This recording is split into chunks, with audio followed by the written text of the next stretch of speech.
Thank you, Francis, for letting us stop in. Breeder of 31 Dandie Dinmont champions. That's quite a record. Thank you. Now, tell us a little bit about the breed. How did you get started? Well, the first time I saw a Dandie was actually at a Scottish breeds show, and at that time I bred bearded collies, and Right. in fact I had started with a border collie in obedience, and from that I got my first Dandie, and that was it. I was hooked. It certainly seems to have served you well. I just think they're wonderful dogs, and once you have one, for me anyway, nothing less will do. They're just really get under your skin. And tell us about the conformation of a Dandie, because they're quite different from most other dogs in the Terrier group. They are, because they have that quite unique top line, or should have, which is really an elongated S shape. A slight dip behind the shoulder and with a corresponding arch over the loin and a slight follow away to the root of tail. And the head is also quite important as well. Yes, very distinctive head, large and strongly made, and of course a strong muscle, because without that strong muscle with extraordinary development of the maxillary muscle, then you wouldn't be able to get the punishing power that a Dandie required for the job he was bred to do, which was to go to ground for fox and badger.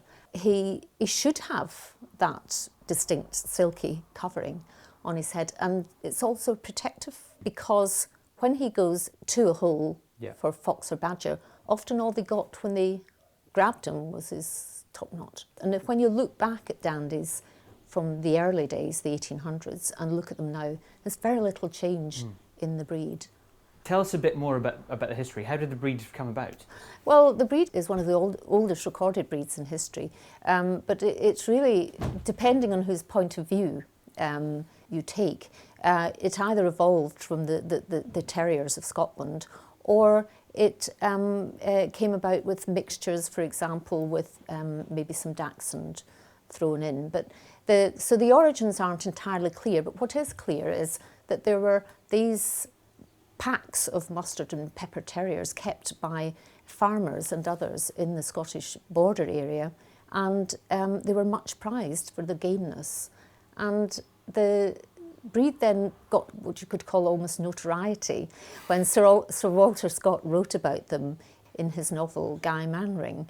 And one particular farmer in the area, he described him almost perfectly, and so he then adopted the name of Dandie Dinmont, and Dandies were much prized and much sought after. And so the breed gradually spread then from the border area, and for a time became very popular. And then they were also owned by landed gentry, and Queen Victoria had a Dandie. Yeah. And they're the only breed of dog ever to be named by a literary source. So you said about the mustard and pepper there, mustard and pepper dogs. Yeah. That colour is still held today. Is the two colours. And mustard is anything from a pale fawn colour to a rich dark mustard.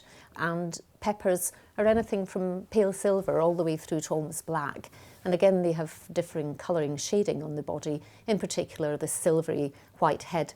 But the legs and feet should be between a pale fawn colour and tan. So not white, as sometimes you can see perhaps today in the showing. And temperament is obviously all important for working and both showing, but are there any specifics to a Dandie's temperament that you can point out? Oh, the standard uses 7 words to describe a Dandie's temperament. He's both highly independent, persistent, determined, stubborn, affectionate, all of those things wrapped up in one bundle. They have a particularly individual temperament, and I suppose everybody says that about their own breed, but they do, and they're tremendously affectionate and loving and very, very loyal. But you know, they're not always the easiest show dog. If it coincides with what they want to do, they can be outstanding show dogs. And obviously temperament is vitally important to having a Dandie as a pet. Oh, absolutely.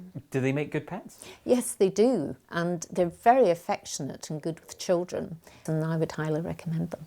Earlier on you said that they were very popular. Yes, yes. But today that's not the case. There aren't nearly as many as there were. Yeah, the popularity has hugely declined from their peak, late 1800s, early 1900s.